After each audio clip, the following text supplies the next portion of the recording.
বেদাত হয়, এদেরকে বেদাত বলে। কথা বলেন ঠিক কিনা? তোমাদের মুরাদ নাই, এই আরাম নাই, এই সাহস নাই, তুমি কেন পাবলিকের করবে বেদাত? কথা বলেন ঠিক কিনা?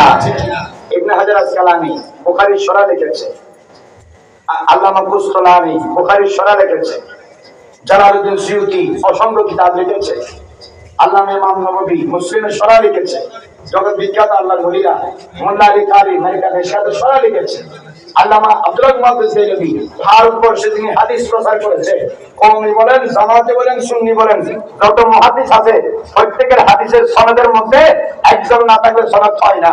উনি শেখ আব্দুল মুহাদ্দিস দেলভী, উনি বলতেছে লা যালা আহলুল ইসলাম ইয়াহতাফিলুনা বিশাহরে মাউলিদিন নবী সাল্লাল্লাহু আলাইহি ওয়াসাল্লাম ওয়া ইয়ামালুনা ওয়ালাইমা ওয়া ইয়াতাসাদ্দাকুনা ফি লায়ালিহি বিআনওয়াই সাদাকাত ওয়া ইয়াদহুনা সুরুর ওয়া ইয়াজিদুনা ফিল